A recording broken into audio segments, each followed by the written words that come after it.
Good evening, everybody, and welcome to Celebrate Southern Africa. My name is Dawn Denton, and tonight I am thrilled to talk to Vandy Massey. Vandy and I actually have a little bit of a past. We connected when we didn't know we connected because we went to the same school, but just at different times. So it's bizarre how I think our energies come together when the world needs us to come together. I'm absolutely thrilled to chat to you because you are such an inspirational artist for me. I find your work incredible. Oh, So Dawn, that's thank you lovely. so much for joining us this evening. I want to first of all start off with where you are based in the UK and how you ended up where you did. Well, we're based just outside Cambridge. We've been here for now 25 years, nearly.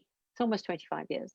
And how did we end up in Cambridge? Well, when we decided to move to the UK, I had an old friend, funnily enough, all sort of old school friends feature still a lot. And I had an old school friend who lived here. And when we decided to come to the UK, because we didn't really know the country very well, we thought, okay, let's go and see a couple of people and see which parts of the country we really like. So that's what we did. And we came to see him, and there were a whole lot of things that really worked for us. So we liked the fact that London's easily accessible. The schools were good because at that stage my sons were both quite small. There was lots of work opportunities. So it all in all was a really nice part of the world, and we really like Cambridge as a city. It's got all sorts of things going on, wonderful museums, and culturally it's great. Lovely history. The history really kind of ticks the box for us because there's all sorts of, well, I suppose everywhere in England has that. Well, that's the thing, we come from a country that is really very young in comparison to what we have in Europe. So I think just living in an old house, I mean, our house is 1770, and we have our resident ghost. She's lovely. We really like her, Phoebe Fellows. But these older buildings, I think there's something incredibly special about them because our oldest building in South Africa is in the Cape, isn't it? So yeah, it's the castle. And so I think any place that has history really ticks the boxes for South Africans, doesn't it? Yeah, absolutely. I mean, I love the city because basically, you go into Cambridge and the river runs through the city, and you can walk along the river, and there's still green space around them. And in fact, if you're walking through the central, what's called the backs, which is the strip of the river behind the colleges, quite often you'll find cows grazing there. I mean, it's wonderful because historically there was some kind of agreement that certain farmers were allowed to bring their cows into town, so they still do. And that will happen. That'll be there forever. Yeah, and it's great, and it's got a wonderful history. It has got a fantastic history. So, it's very interesting. So we ended up here. We're not in the city. We are 10 miles out of the city, in a village, which is lovely because it means that I always think, well, we have the best of both because the village is big enough to have a shop, and we can walk through to the next village, which is a bit bigger, in about 20 minutes. And we're only 10 minutes out of Cambridge by train.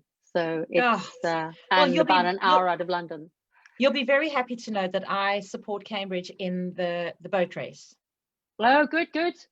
Yeah, no, I thought that would impress you because I like light blue. I don't know if this is the right reason, but also because that was the first of the Oxford-Cambridge cities that I went to visit. So I went to visit Cambridge first. So I thought, I need to support Cambridge. Yeah. No, we like the boat race. But you're sitting in the most gorgeous studio. So that is your studio where you create. That's where the magic happens. You are so lucky to have such a gorgeous space.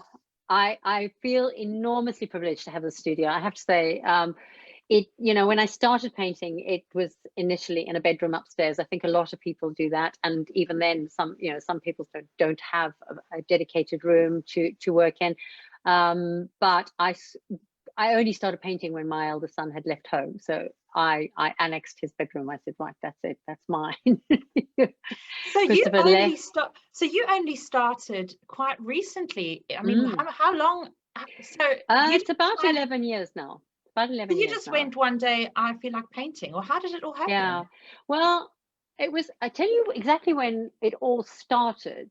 It was 2009, just when the whole economy, the Lehman Brothers and all of that sort of banking crisis happened.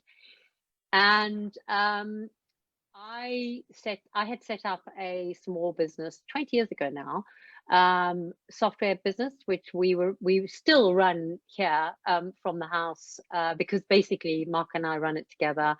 He does most of the work on the operational side, and I tend to do the sort of some of the client-facing design work. And we set up a software business that does training assessments, management competency assessments. So we'd done that, and I had a couple of people working for me at that stage, which we don't have anymore, because we've actually streamlined the business and we do things a bit differently. But at that stage, there were 4 of us in the office, and or 4 of us in the business. And I thought about it, and I thought, you know, we need to set goals for the year. And I just thought, this year is going to be horrible. It's going to be really awful, because one of the first things that happens, our business links into the training industry. And whenever there's a crisis, an economic crisis, one of the first things that happens is the training industry gets, businesses cut back on their training typically, because it's not an essential part of the operation. So basically I thought, well, okay, so let me think about this and do things differently, because I want to keep everybody motivated. What I really didn't want to do was set goals that would demotivate everybody, that would just be so difficult to achieve. And so I've always been really keen on personal development, and that feeds into what we do as a business. So we sat down and we thought about it, and we set 3 goals that we all had to kind of commit to at the beginning. And one was to go somewhere we'd never been before, and sort of come back sometime in the year. There was no kind of set play, but anywhere that you've never been before, just go on an adventure somewhere you haven't been before. So a bit of an exploration, which is, as you know, one of my things. I love exploring. Support a charity that you can then tell everybody else in the team about, and we will and ask us for help, ask us to help you support this charity, and learn something new. And it did not have to be anything that was related to work. So that's what we did, and everybody chose their own things, and we did different things. And I still support the charity that I decided to start supporting in that year. It's a little charity called Starfish Great Heart Foundation, and it supports AIDS orphans in South Africa.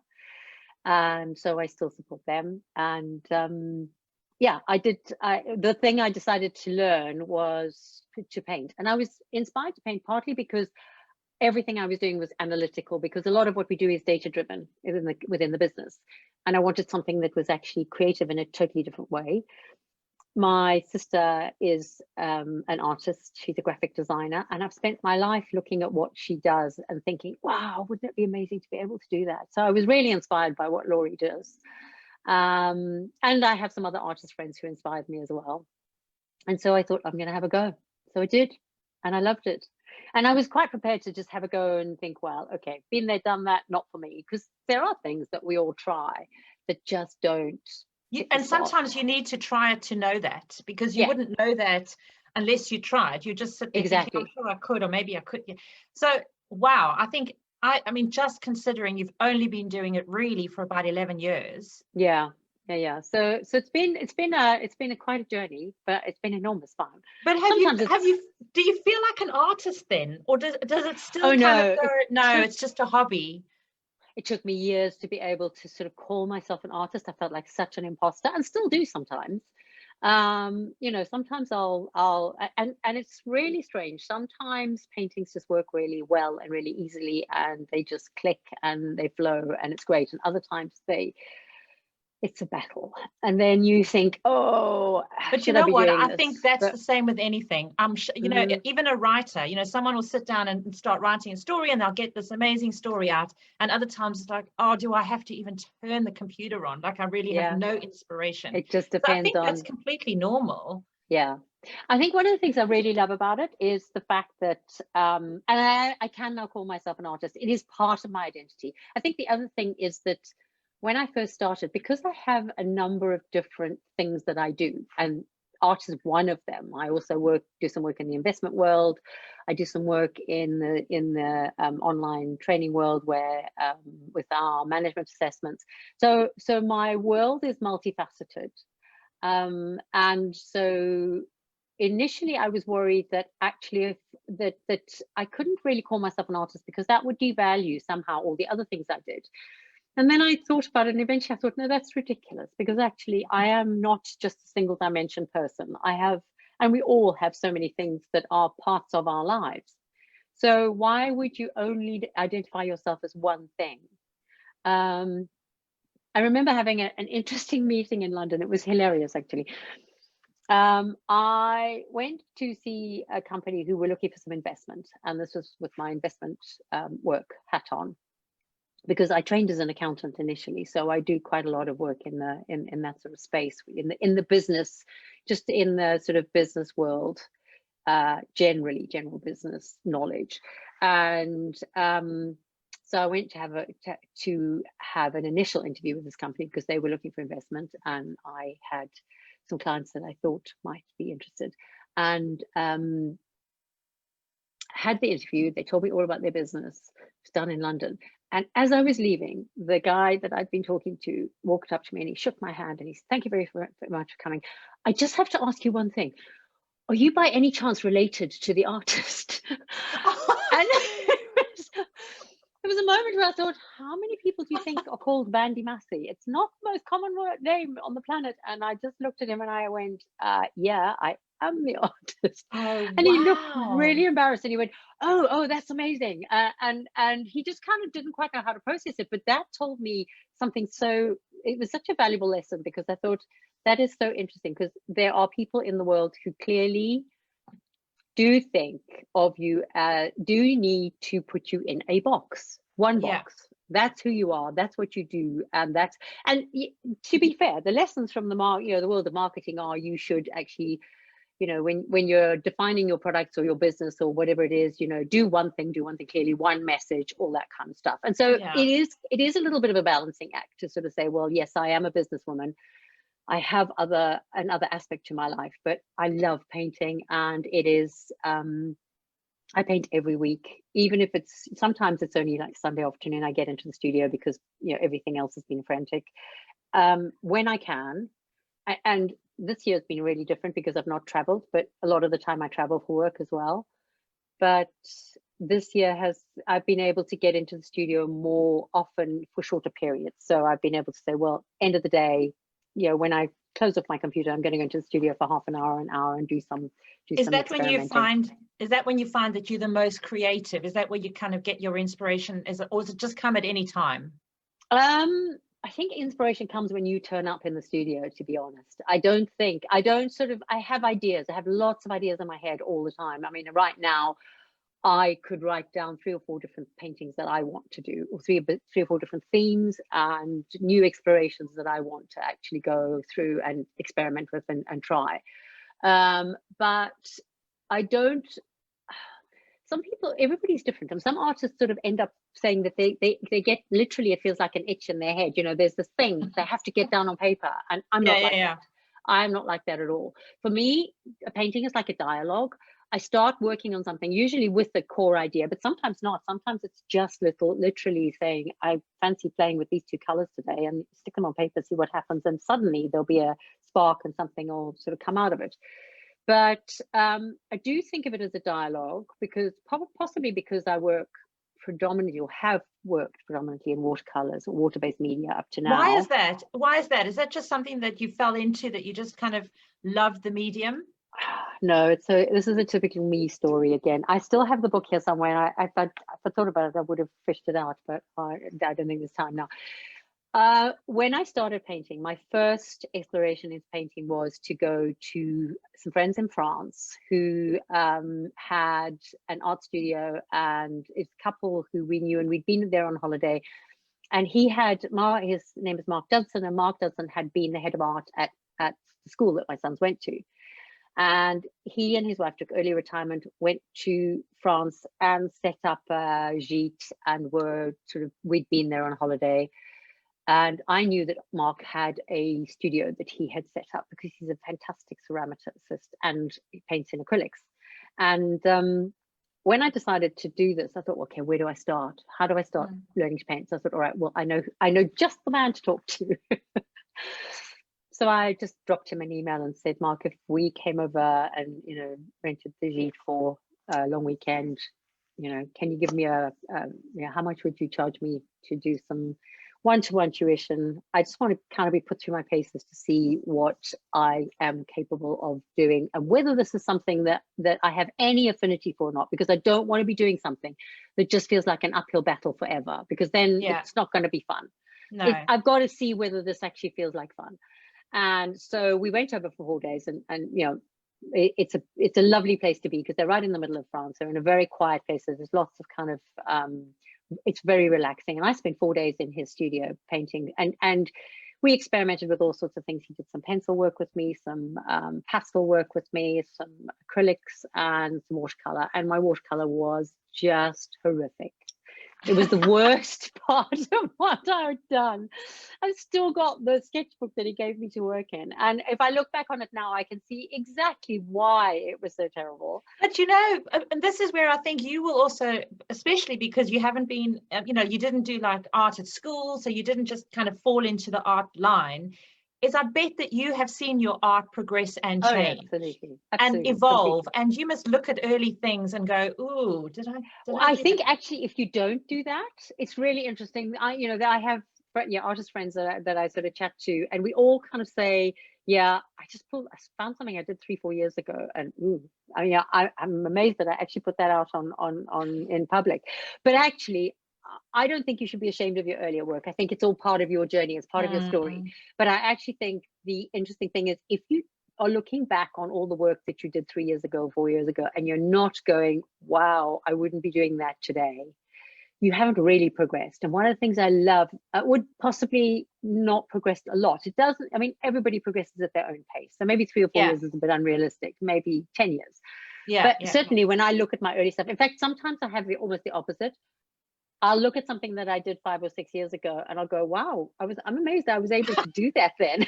You know what? Sometimes that happens with me for writing. Like I'll read something that I don't remember I wrote, and I go, wow, that's quite good. I write? Who wrote that? Oh, wait, that was me. Exactly. I do that with painting sometimes. It doesn't happen all the time, but there are times when I go, wow, that's really good. I have digital images of almost everything I've ever done. I've got it all catalogued on my machine, because I am a geek. I'm that's who I am. You've got an organized brain as an accountant. So exactly. So I've got images of all of it. So sometimes I look back and go, ooh. Sometimes I look back and go, oh, okay, I did that. Wow. So, but actually, on a serious note, I think one of the things that is so enticing about art for me is that I know if I carry on doing art, I will have new things to learn for the rest of my life. As long as I am painting and doing art, I will always be learning new things, even if it's just, oh, I really like those two colors together, or a new medium, or an experiment that just works because you try a different technique or a different paper or something else. And also, I think with art is the same with any of the creatives, is that there is no right or wrong. You create what works for you and what you like doing. And then, you can put the same thing, that you can give the brief to 5 different artists and you'll get something completely different, which is why art is so incredibly wonderful, to have a unique piece on your wall. Wow. I think the other thing is you also learn a lot about yourself when you start to create stuff. You do, because you learn, on a very basic level, you learn the stuff you like and the stuff that you don't like. On another level, you either learn to be kind to yourself and to accept the fact that not everything is going to work for you, because you start with a blank piece of paper and not everything works. I wish I could show you the pile of papers. It's like this deep of paintings that are either ultimately going to end in the bin, or I'm sitting there looking at them going, not quite sure what to do with that yet. You're kind of halfway through and it's just sitting there, and one day it'll either, the spark will come and it will. So paintings don't always happen in one sitting as well. Sometimes they sit. I had one that sat for 2 years before I finally went, oh, wow. I know what to do with that. And the amazing thing is, when I walked into my studio, and I kept looking at it and thinking, there's something in this painting, but I don't know what it is yet. And the day that I walked into my studio and went, oh, now I know. And it came to me, and I did the painting in one session. I put it up on Facebook, and within half an hour, somebody contacted me and said, I really want that painting. Wow. That's So, incredible. they do have a life. Some of them actually, some of them will be with me for a long time. Some of them will take ages to finish. Some of them will be finished in one sitting. Everyone is different. Do you ever feel like when you sell a piece that you go, oh, I don't really Oh, want to let yeah. that go? Do you? Is it like having children? It's like selling your children. Absolutely. My little monkey was one of those. Which Well, I've got a print here behind you. Well, show us what you've got behind you, and then we can see what you've got there. I'll show you the monkey because he was my kind of, and then I'll show you the others. So I'm in love with that monkey. Yeah. Now this is, I can't show you in the light. This is an A2 print. So I don't have the original anymore, but he did go to a really good home, which thrills me. Oh, good. They love him. And I've had photographs of him on their wall, which is great. It's really nice to know that somebody really loves a piece of work, and that something that I've created has gone into somebody's home and they are getting pleasure from it. There is enormous, that's probably the most important, probably one of the things I love most. Beyond the exploration and the experimentation, that's kind of the next best thing. And that is certainly the best thing for me when somebody buys one of my paintings, is that they love it enough to want to keep it. And that's amazing. And I could look at that. When that happens.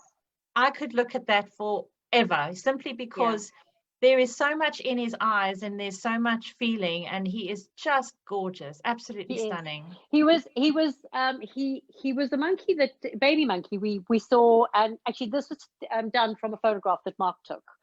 And we were in South Africa, and there was a troop of monkeys, and there was this little one, this little chap who wasn't a tiny baby. He was obviously already at the stage where he was independently running around, and his mother was sitting there eating, pulling berries or leaves, whatever, I think it was berries or something, and putting them in her mouth. And the monkey was kind of, and it was the expression on his face, because every single mouthful that she stuck in her mouth, his eyes. Yes, I can see the look on his face. Absolutely. And it was that kind of, that like, so when are you going to give me some moment?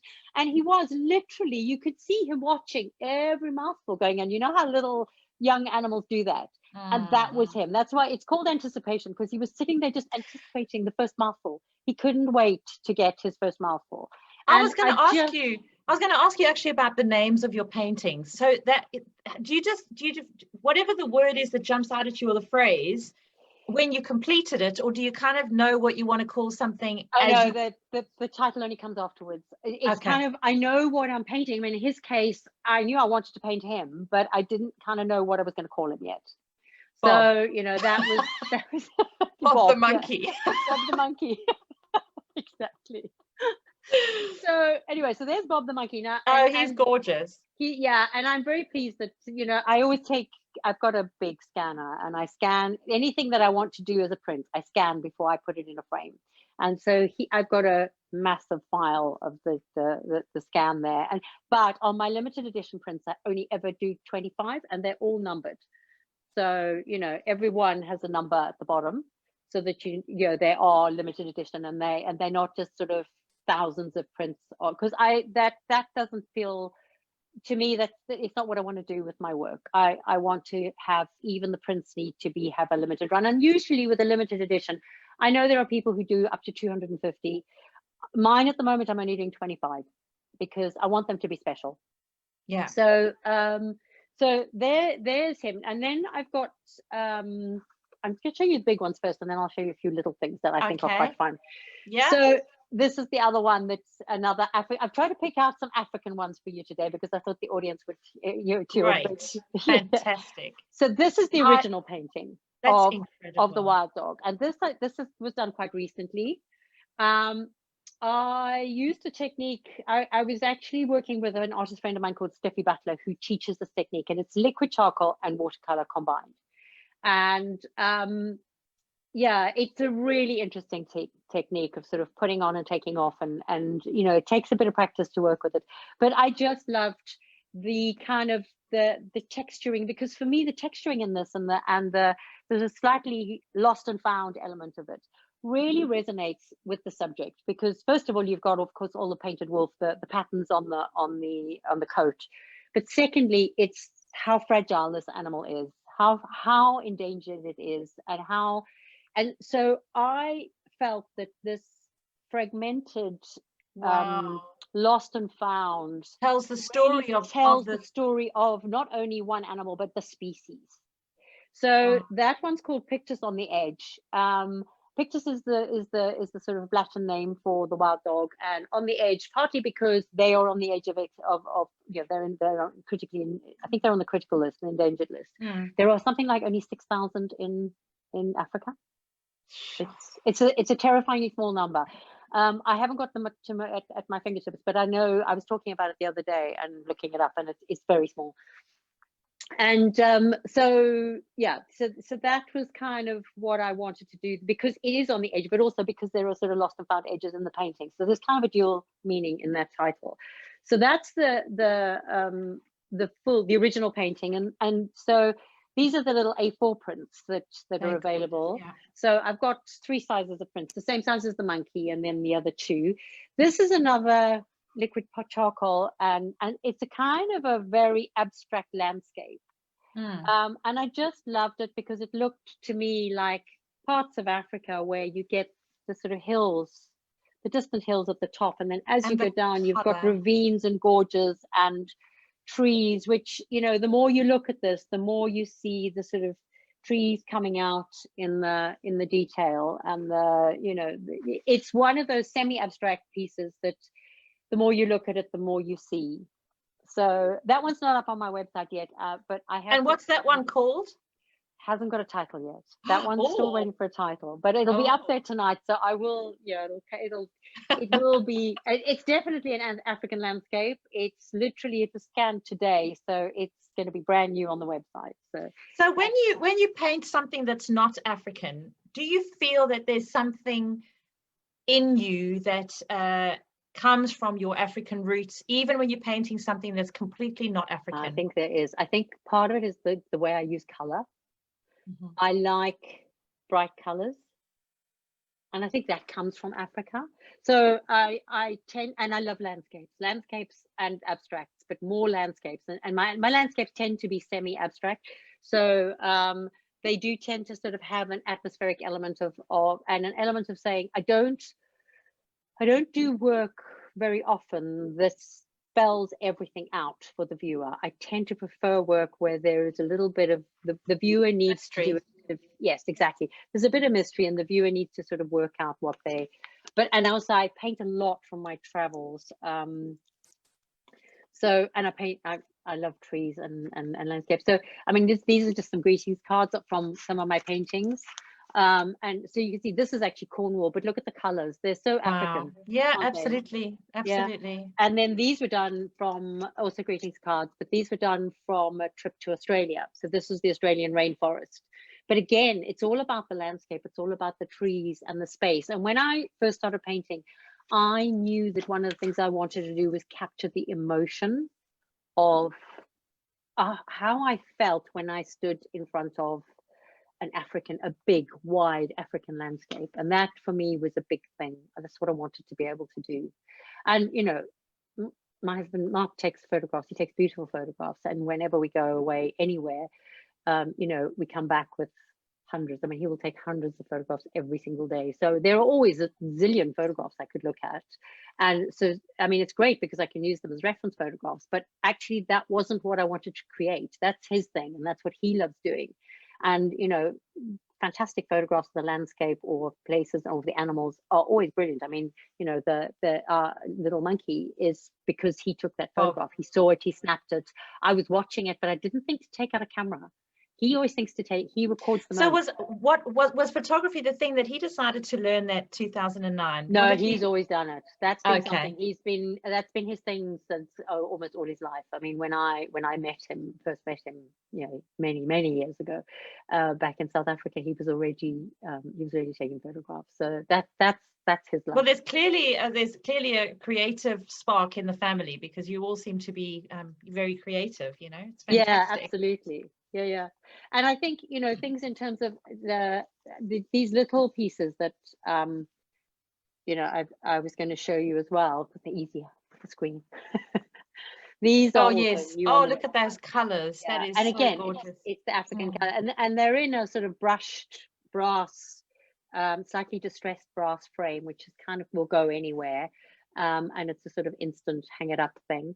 But again, it's the African colors, isn't it? The sort of big landscape colors. And as you can see, I haven't spelt everything out in here. It's a semi-abstract.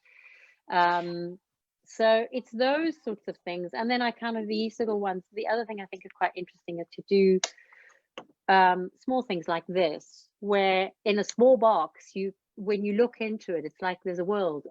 And again, you know, there's a depth. You can look into it, and it sort of goes into the distance, and there's an element of thinking, you know, I can see you know, mountains in the distance, and then mountains in the foreground, and then a mist and water and foreground grasses. That's what this is for me. But everybody will see something slightly different in it, and I love that. I think that makes art so interesting. And I think original art or limited edition prints are so, there's a value in that beyond the sort of art in any form is fantastic. You know, I think even the sort of inexpensive posters that you tend to buy when you first setting up your home, or when you're a teenager or early 20s and you want to just stick stuff on your walls, or you see Vandy Ballet.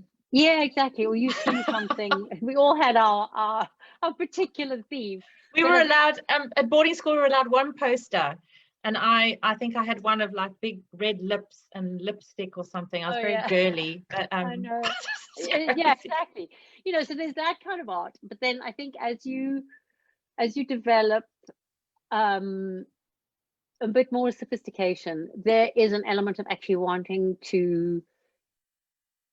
Original art is something that is unique, and you are seeing the world through the artist's eyes, and that feels very different. I think for me it feels very different to what you get when you're just buying a poster, because a poster feels like it's being produced because it has mass appeal and it's going to have 100,000 they're just going to print it out and just get it out to, and it's all about the mass appeal. Whereas actually I think it's a huge privilege to be able to show the world the way I see it. And for people, I think it's an enormous privilege that people want to look at the world the way I see it, and explore my vision of the world. And so for someone who wants to explore art but maybe struggling with the confidence, because it takes a confidence to kind of get hold of something to draw with, or something to make colors with, or what would you suggest for someone who, just to get started, if they feel like this is something they want to try? Well, actually, funnily enough, I'm actually just putting something together, which is going to be a lesson for artists who are art for non-artists, which, you know, I'll let you know when it's done, because you'll know. It'll be going out on a blog, and then I'll be doing some other work on that in the future. I would say just have a go. You know, I think there's always, you know, one of the things I'm interested in doing, at least in this initial piece that I'm going to be doing, which I'll be doing in the next couple of weeks, so it'll be soon, is looking for ways that people can produce art with things that they have around the house, because I think that's a great place to start. Because I think one of the barriers for me initially was, oh, I've got to go and buy paint, and I've got to go and buy a brush, and I don't know where to start, and it's such a wide range of stuff. I mean, realistically, there's a whole lot of stuff that you could buy. And what I will do is actually, when I do this piece of work, I'm going to be looking at putting together things that lists for people who want to start out, where they can what to buy if they want to actually, if once they've explored the idea, they do decide that they want to take it to the first step. Yes, exactly. You know, because you can waste a lot of money buying things that look interesting and you think you need them, but you don't. You can actually do it for very little money. You can get a brush and a little set of paints, and there's some really good quality. And the other mistake people make is that they go cheap when they're trying things out, because they don't want to spend money. But the problem with that is you won't get the results. And so therefore, because if you're using poor quality materials, the result will be different. It's a bit like buying a cheap tennis racket and then expecting to play like, exactly. You know, I was going to say Bjorn Borg, but he also had an old-fashioned tennis racket. Yeah, but I also think actually there are ways, and this is one of the things I've been interested in, is I've been looking around and thinking, okay, so if I wanted to do this and I had a budget of, say, you know, I don't know, 20 quid. What could I get that would actually give me good quality? And there are all sorts of things that you can do. And some of the paint suppliers are actually providing things. There's something that I haven't got to hand immediately, but I can show you something here. Excuse me. Right. Which is there's a paint supplier called Daniel Smith, and they produce things like dot cards. Now each one of those dots is actually a dot of paint. Okay. Now, so you can buy, and they've just launched a set that I've just tested, or not tested, reviewed on my website, because the UK distributor sent me a pack to try out of what they call, unfortunately it's on the other side of the studio, so I can't reach it at the moment, but they've got little boxes with 36 colors in them with big dots. So each of those big dots is actually quite a lot of paint. So if you wanted to just have a go and work out which colors you want to buy, because the problem is to buy a tube of paint, I mean, that's a tube of watercolor paint. That tube of paint, unless you paint a huge amount, that's going to last you for years. So you can't go, oh, I need 6 of these. Well, these are £15 each, right? So unless you're going to paint in one color, always, you don't want to have to spend 6 times £15 to buy 6 different colors, but you can buy a pack of dot cards for £11.50, and you've got 36 colors in there. And by the time you've gone through the dot cards, you'll know which colors you like and which ones you want. And then you can go, okay, well, I'll buy 3 colors. And actually with 3 colors, if you get the right 3 colors, you can do a huge amount. And actually, they do a smaller tube than this. They do a, I buy the big tubes because they're better value for money, because you get more paint in a big tube. But so there's all sorts of things. I mean, Daniel Smith is quite an expensive range, but it is my go-to range. It is gorgeous. The quality is great.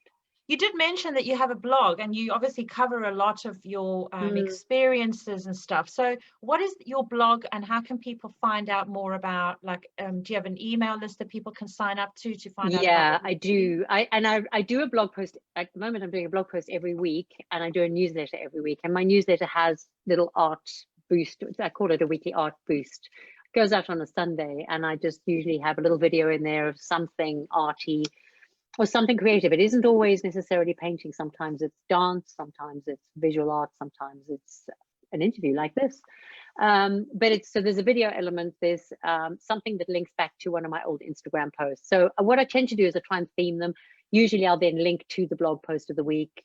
So and I'll have a sort of thought piece as well on, what my thinking is this week. And I tend to range, sometimes I do very practical things. So I wrote a couple of blog posts about layering in watercolor, because that's something that is considered quite difficult, because if you get it wrong, you just get a muddy mess on the page, which is what I did when I first started watercolors, which is why I decided that's what I'll be doing. I wanted to learn. Definitely, that's what I'll be doing. There are tricks that help you, or tips that help you to not make mud. Unless of course, you want to create mud. Unless, of course, you want to create mud. I'm just trying to find my little other piece of sample. There was something. So probably what is your website's called? It's called vandymassey.com, is it? Yes, it is. No, sorry, that's the old one. I've now it'll redirect anyway. So if you did go to vandymassey.com, it will redirect to my new one, which is vandymasseystudio.art. Okay. The reason being, I actually now work with a couple of other artists, and I do sometimes do workshops with 4 other artists. I'll organize them, which I started doing because I found some artists that I really wanted to work with, and the best way to make sure that, because usually they were from other countries, the best way to make sure that I could do a workshop with them without having to fly all over the world was to get them to fly here. And the way to get them to fly here was to actually organize a workshop for them. So that's what I do. Of course, that's a little bit difficult. Sneaky. I know, but it works like a charm. Okay, so you've got you've got a lot of your prints are online, and people can access them through your website. And have you got something special on at the moment leading up to Christmas? I have. Well, I think just because for your to celebrate your this video call, I put a discount code in, so that on any of my original work, all my prints until the 6th of December, if you just put in the code CELEBRATE, just the word celebrate at the checkout, you'll get 20% off. Wow. So brilliant. Yeah. So that's something as a little thank you and a gift to any of your viewers. So there you Thank go. you. Thank you Wow, so great. much. Is there anything else you wanted to mention? I'm just looking at my list of things that I wanted to ask you, but I think we've covered them all. Is there anything else you wanted to mention? No, not at the moment. I don't think so. It's been fantastic chatting to you. I am going to be doing sort of online lessons in the future. There'll be some videos coming out which take people through different experiments and things like that. I'm on Instagram. I do post regularly on Instagram. I have got a Facebook page. Probably post slightly more regularly to Instagram because for various reasons, the Facebook link sometimes doesn't work with Instagram, and so. But also, I think it's so visual on Instagram. It is very visual, and yeah. You're doing a visual thing, so I think it's brilliant. Indeed. Yeah. So if anybody's on, is an Instagram user, that's probably one of the best places to follow me, because I try and post at least every second day on Instagram, and I've always got stories up there which kind of are. What I tend to try and do is the stories more about my inspirations. So they tend to be places I've seen, things I've done that I find inspiring in my art. Although I don't always spell out why they're inspiring, but they are sort of more about me and my life. And the posts tend to be more about artwork specifically. So they are more about either the workshops that I'm doing or the painting that I'm doing or what I'm doing in the studio. And quite often I try and write a little bit about why I'm posting something, what the thinking is behind it. So yeah, that's a good place to sort of follow what I'm doing and to find out more about what you're doing and the person behind the art, because I think that makes the piece a little bit more special as well when you know the person and you understand their journey and absolutely. And I'm always happy to answer questions about painting and art and watercolors particularly. I am starting to paint in oils, and I'm doing some mixed media and some acrylics. Got 4 acrylics in an exhibition. No, sorry, 3 acrylics and 2 watercolors in an exhibition at the moment. But so those are sort of things that are happening. But broadly speaking, I am, my experience is rooted in watercolor at the moment, water-based media. So anybody who's having a go, wanting to try it out, and has any questions, please don't, they must really not feel that they can't ask me. I'm always happy. I think sharing knowledge and sharing information is actually one of the most rewarding things that you can do in life. I totally agree. Because you build bonds and you build relationships that way. And to my mind, having come to art 11 years ago at sort of a later stage of my life, I think anybody who paints, helping and encouraging anybody to paint is just fantastic. It's not a zero-sum game. The more people who paint, the more creative stuff there is going on in the world. There's so much challenge and difficult and hard stuff going on in the world. We need to also have the balance of beauty and aesthetics and people being able to express themselves creatively. So and also just spending time and being focused and present on something else that's not your crazy life also does a wonderful thing for mental health. Totally. Yeah. I do quite a lot of charity work with my art, but that's for another conversation. Absolutely. Well, we'll have another one. We could sit here till midnight. Actually, I did have a couple of friends who were going to catch up for an hour, and 5 hours later we were still on Zoom drinking a bottle of wine, and one of them actually had to go and pick their kids up, so they left the computer on, went to pick their kid up and came and joined us afterwards, and we carried on. It was hilarious. But have a lovely evening and a lovely weekend, and thank you so much for joining us. It's really great to hear about you. Thank you for inviting me. And sharing your art with everybody is just so lovely. So thank you very much. And I'll put all the links for everything with this video, and then people can access everything from there. So fantastic. And they'll probably be able to get a closer look at these on and all my other stuff as well. It's all on Facebook and it's all on my website. And if I know people don't always want to buy art, but if they just want to have a browse through and enjoy it, that's great. That's fantastic. Lovely. Thank you so much. Great. Thank you.